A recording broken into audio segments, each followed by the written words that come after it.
आज का ये जो प्रोग्राम है ये एक तारीखी प्रोग्राम है।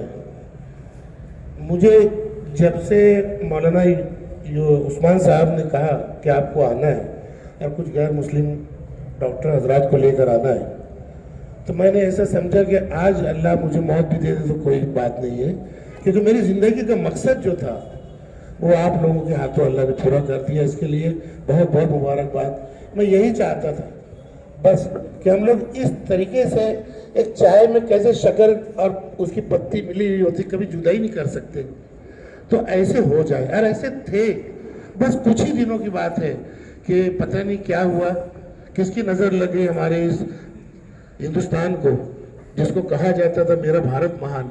और अल्लामा इकबाल हमारे जो शायर हैं वो क्यों उन्होंने तड़प के कह दिया कि सारे जहां से अच्छा हिंदुस्तान हमारा।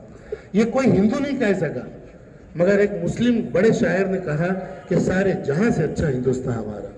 क्या तड़पे होंगे, क्या कुछ देखा होगा, क्या उनके तजुर्बे में आया होगा 50 साल पहले कि उन्होंने वो एक ऐसा तराना हिंदुस्तान की तारीख में लिख दिया कि आज तक उसकी कोई नज़ीर नहीं मिलती और उसको मुल्क का तराना बना दिया गया। मगर क्यों धीरे धीरे हिंदू मुस्लिम दूरियां पैदा होना शुरू हुई।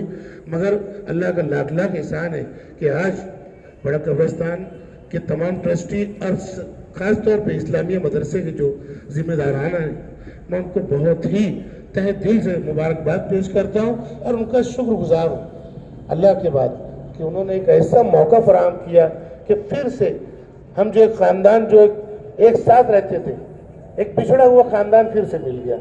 और इसकी बदौलत आप लोगों की बदौलत हुआ ये। अब बच्चों में मेरे तारुफ में आप लोगों को कहा गया कि मैंने भगवत गीता का तर्जुमा किया है और वो भी कुरान की रोशनी में। ये अल्लाह की तरफ से हो गया, इंसान की कोई ताकत नहीं होती।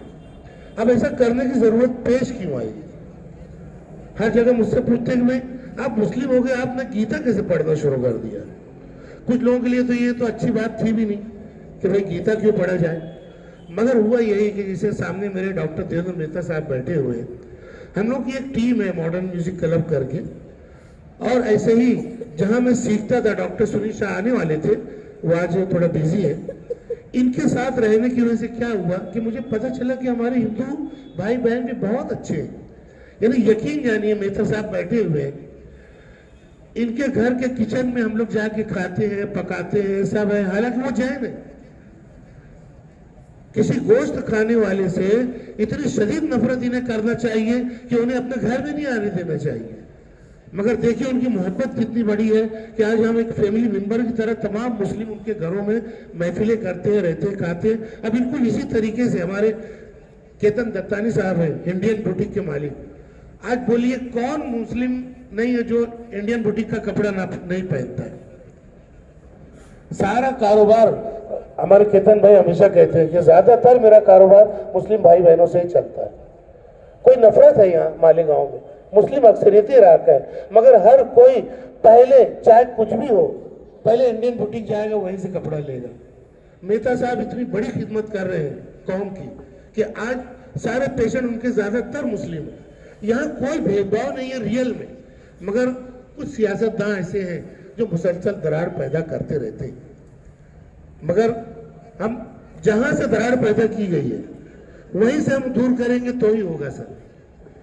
अगर किसी को खांसी है, जुकाम है, निमोनिया है, अब पता चला कि उसने बर्फ की चीजें बहुत खाई है, तो सबसे पहले डॉक्टर हम क्या मना करते हैं, भाई आप बर्फ की चीजें मत खाइए भाई, क्योंकि बीमारी वहीं से शुरू हुई है, वो बंद कीजिए। तो हमें यह देखना होगा कि हिंदू मुस्लिम जो इख्तिलाफ पैदा हुआ, जो आजकल नफरतें पैदा हो रही है, उसकी वजह क्या है?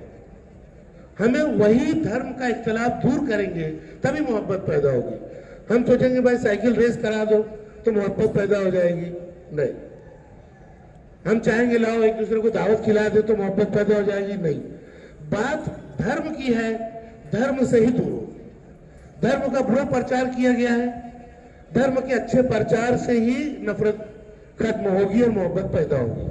बस ये नुक्ता मेरे जहन में आया कि भाई आखिर हिंदू धर्म है क्या।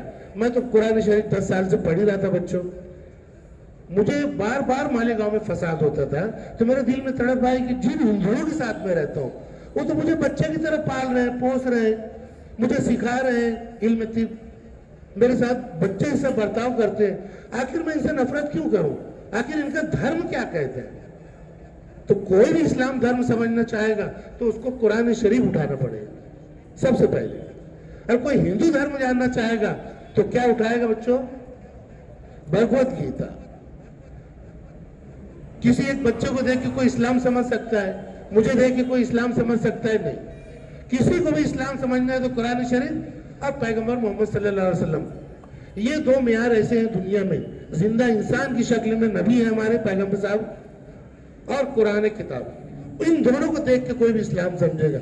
इसी तरह हम किसी को हिंदू को देख के गीता नहीं समझ सकते, हमें गीता पढ़ना होगी। अब फिर जब मैंने गीता उठाई तो पता ही लगा कि जितनी बुनियादी बातें कुरान में है, जैसे तौहीद है, आखिरत है, तमाम रसूलों पे ईमान लाना है, तमाम मलाइका पर ईमान लाना है, तकदीर पर ईमान लाना है, और इन सब पांचों चीजों पे ईमान लाते हुए हमें फिर करना क्या है? करना क्या है बच्चों? ईमान तो हम ले आए, अब करना क्या है हमें? कोई बच्चे जवाब देगा मुझे? खूब ईमान ले आया कि हाँ भाई अल्लाह ही एक है, बस वो निराकार है, उसके जैसा कोई नहीं है, हो गया नंबर 1। नंबर 2, ईमान का क्या है कि एक परलोक का जीवन है सर, गीता में भी लिखा हुआ कि इस जीवन के बाद एक आखिरत है, जहां मृत्यु उपरांत जीवन है, जहां हमें हमारे पापों का और अच्छे कर्मों का फल मिलेगा और पापों का दंड मिलेगा, और वो हमें निराकार परमेश्वर अल्लाह जो है देगा। ये दूसरी चीज हो गई, ईमान ले आए।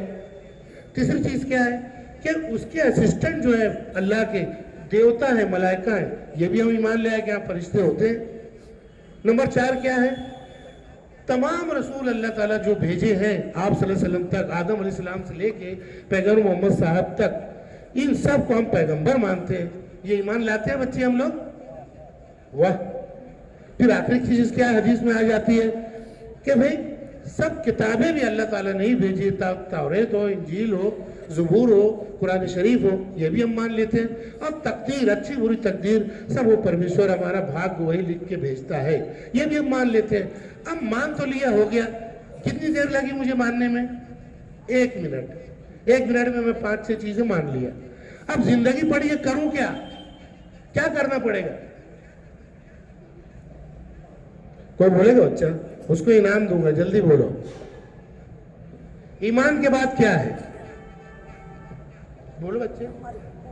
अरे वाह बेटा, आजा आजा आजा, चल जल्दी आ, आजा बच्चे। सर इस बच्चे ने कहा कि हमें अच्छे कर्म करना पड़ेंगे। ले बच्चे,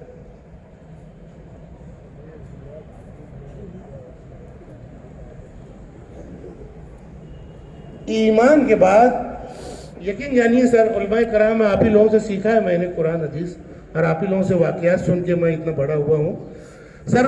2 ही चीज़ है कुरान शरीफ में, सबसे ज़्यादा श्लोक जो कुरान शरीफ में या आयत आती है, आप अगर एक बुक देखेंगे मुजमुल मुफरस, तो उसमें पता चलेगा इल्लल लज़ीना आमनू व अमिलुस सालिहात, इल्लल लज़ीना आमनू व अमिलुस सालिहात, इल्लल लज़ीना आमनू व अमिलुस सालिहात। इसका मतलब है मेहता सर कि जो कोई इन 5 चीज़ों पे ईमान लाएगा और फिर क्या करेगा? अमल करेगा, अच्छे काम करेगा, पुण्य कर्म करेगा, तो मैं उसे जन्नत दूंगा।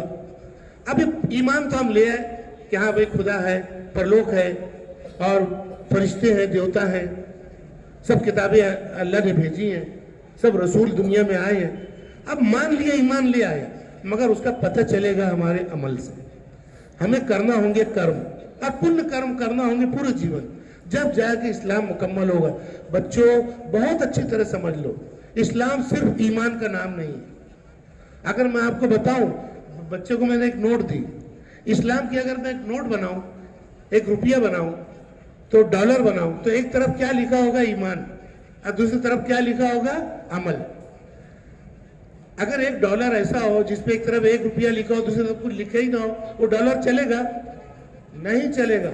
अगर हम ईमान के साथ अमल नहीं करते, अच्छे कर्म नहीं करते, तो दुनिया में भी नहीं माने जाएंगे और अल्लाह के नजदीक भी हम फेल हो जाएंगे। हम खोटे सिक्के रहेंगे, खोटी चवन्नी नहीं चलेगी, दुनिया में भी नहीं चलेगी, अल्लाह के पास भी नहीं चलेगी। तो बच्चों, मैं जो इतना जोर दे रहा हूँ, तो हमें ईमान के साथ अच्छे कर्म करना होंगे। और दुख की बात यह है कि हम ईमान तो हमारे अंदर है, अच्छे कर्म हमने छोड़ दिए सर। आप लोगों को याद होगा हमारे पुराने लोग जो थे वो बहुत ज्यादा पढ़े लिखे लोग नहीं थे, मगर उनके कर्म बड़े अच्छे थे। हर एक से मिल के रहते थे, हर एक से मोहब्बत करते थे, न्याय करते थे, किसी को तकलीफ नहीं देते थे। मगर अभी क्या हुआ बच्चों, हमारे मुस्लिम बच्चे बाकायदा डंडा लेके कुत्तों को मारने निकल जाते हैं। कुत्ता क्या किया है बेचारा, वो मासूम हो तो खुद भूखा प्यासा है, उसको सवाब कमाने के लिए निकल पड़े डंडा लेके। कुछ नौजवान बच्चों को मैंने देखा सर, रिक्शा हायर कर लेते, रात भर डंडे लेके कुत्ता मारते रहते हैं। तो बच्चे अपनी जात से किसी को तकलीफ ना देना, ऐसा कि जहां हम धर्म को मानते हैं वहां हमें धर्म को जानना भी चाहिए, और सबसे बड़ा फिर कर्म भी करना चाहिए। हम कर्म छोड़ चुके हैं, चाहे हिंदू भाई बहन हो।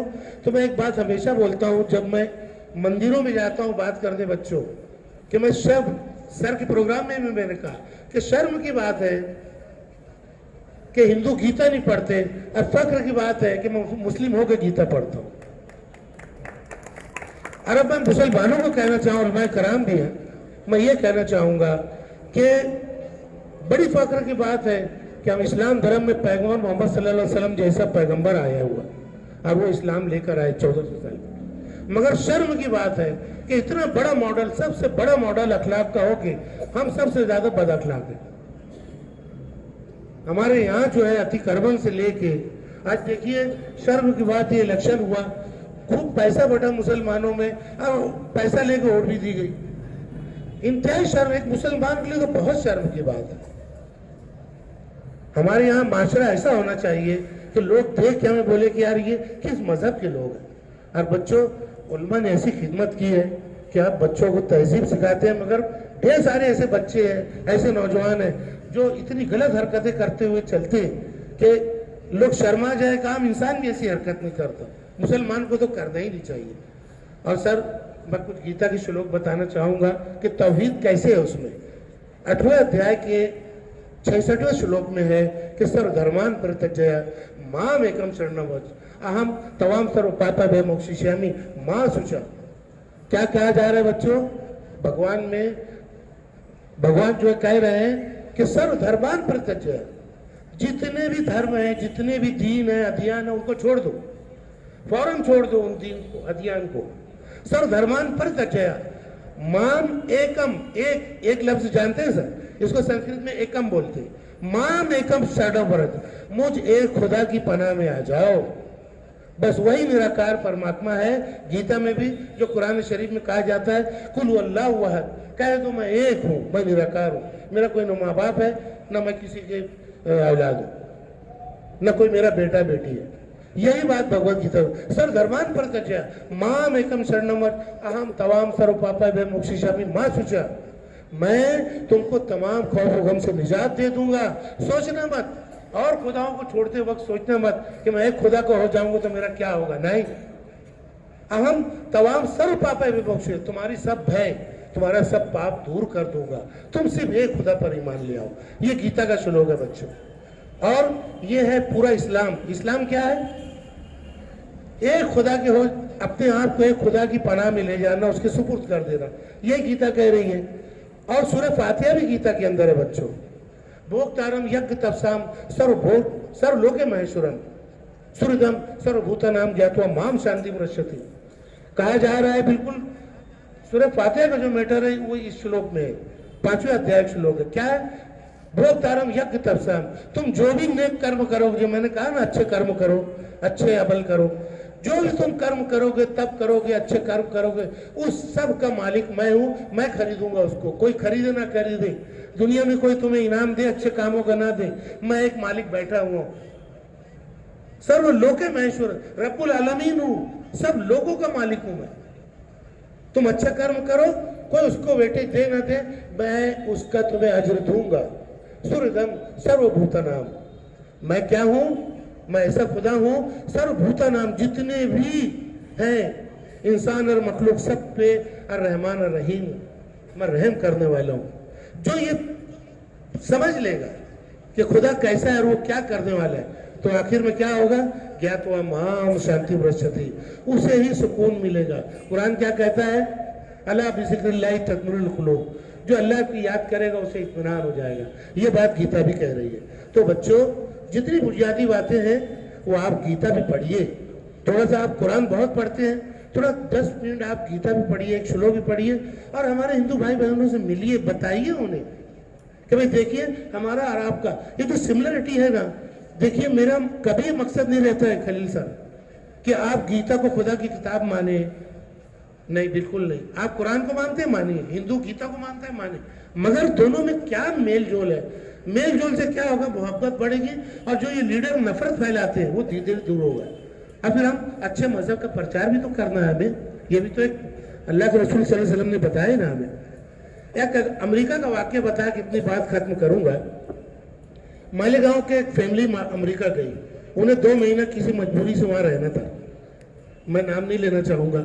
वो 2 महीना रहे, जहां होटल में जा रहे हैं पिज्जा बर्गर, काफी पुरानी बात, वही खाने को मिल रहा है। कहीं दाल है, कहीं खिचड़ी है, कहीं मिल ही नहीं रही, पुलाव कहीं मिल नहीं रहा है। एकदम परेशान हो गए खाने पीने से, तबीयत चिड़चिड़ी हो गई। अब वो फैमिली वहां रहती रही, किसी से बात कर रहे हैं सब इंग्लिश में बात कर रहे हैं, अपना कुछ बात भी नहीं, अंदर अंदर बात कर रहे हैं। मियाँ बीवी बच्चे बाहर जा रहे हैं तो कोई रास्ता तक बताने को तैयार नहीं। 2 महीना जैसे तैसे मजबूरी से वो काट रहे थे, अचानक एक जू में चले गए वो लोग। अब जब जू में गए ना तो सब जानवर देख रहे थे, अचानक उन लोगों को आवाज आई कि कोई उर्दू या हिंदी में बात कहीं से कोई कर रहा है। अरे एकदम 2 महीने में तड़पे हुए थे, कहीं से उर्दू कान में तो जाए हिंदी। तो बोले यार कोई हिंदुस्तानी दिख रहा है भाई यहाँ पर। तो देखा तो दूर से आवाज आ रही थी, दौड़ के वो फैमिली उनके पास गई तो वो लोग उर्दू में बात कर रहे थे। तो फिर बोले अरे सर आप हिंदुस्तान के हो? बोले हाँ हाँ बिल्कुल। अरे सर गले लो, तरस गए थे क्या कोई हिंदुस्तानी मिल जाए भाई अमेरिका में, जल्दी से गले मिले ये वो। कहाँ रहते हो सर आप? अरे बोले मैं अशफाक हूँ और मालेगांव में रहता हूँ। अरे मालेगांव में तो हम लोग भी रहते हैं। अरे गले मिले और फिर गले मिले। तो बोले अबे अशफाक तेरे अब्बा का नमो का है? अरे मोरे अब्बा लाला सेठ रहे ना। अरे लाला सेठ तो यार मोरी लड़किया के ससुर है। अरे कैसे का यार तू मैं वहीं रहता हूँ। फौरन ले गया, बोले का खाइयो? सब बाले गाँव खाना खिलाओ दो, चलो। इतना रोए मिलकर और ये हुआ। तो बात बता रहा हूँ कि एक अजनबी लोग, बिल्कुल अजनबी, जब उनकी जबान सिमिलर हो गई, आदत अतवार सिमिलर हो गया, मुल्क एक हो गया, खाना एक हो गया, कैसी मोहब्बत जाग गई।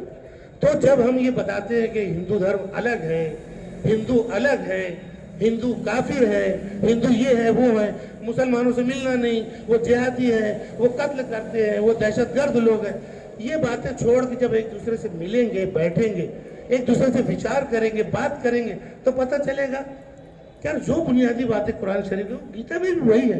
ऐसी मोहब्बत जाग जाएगी। आज केतन दत्तानी साहब बैठे हुए, सिर्फ 10 मिनट हम लोग की मुलाकात 2 रमजान पहले हुई सर। रमजान में मैं कपड़े लाने गया, केतन भाई नीचे थे, एक आदमी ने मुझे बुलाया, डॉक्टर साहब ये डॉक्टर साहिद है, इन्होंने गीता लिखी। केतन दत्तानी, अरे आओ सर, आप ऐसे नहीं जाओ, आप चाय पी के जाओ। अरे सर मैं रोजा हूँ। अरे तो बैठेंगे थोड़ा, ले गए उनके ऑफिस में, भाई ने बैठाया और मुझे इफ्तारी का सब लेना था सामान। कितना बैठा हूँ? 1.5 घंटा हम लोग पहली मुलाकात में साथ में बैठे। जब ये गीता और कुरान शुरू हुआ, और अभी इतने मसरूफ हैं वो, इंडियन बुटीक तो देख रहे हैं कितनी मसरूफ तरीन है उनका काम, लेकिन उन्होंने कहा कि जहाँ मिलाने की बात होगी, एकता की बात होगी, वहां मैं चलूंगा सर, चाहे कितना भी जान चली गया।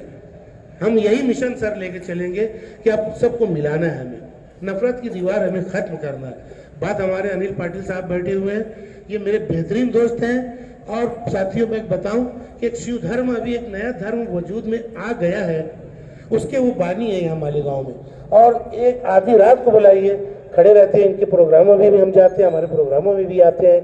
मैं यही कहूँगा बच्चों कि नफरतें दूर करो। मैं एक शेर के साथ अपनी बात खत्म करूँगा कि कोई साथ छेड़ो, कोई साथ छेड़ो, तराने बहुत है, कोई साथ छेड़ो तराने बहुत है, कोई बात छेड़ो फसाने बहुत है, कोई बात छेड़ो फसाने बहुत है। दरे गैर पर भीख मांगो न फन की, दरे गैर पर भीख मांगो न फन की, जब अपने ही घर में खजाने बहुत है। हमारे यही खजाना बहुत है बच्चों, उसको देखने और पढ़ने समझने की जरूरत है और अमल करने की जरूरत है। शुक्रिया।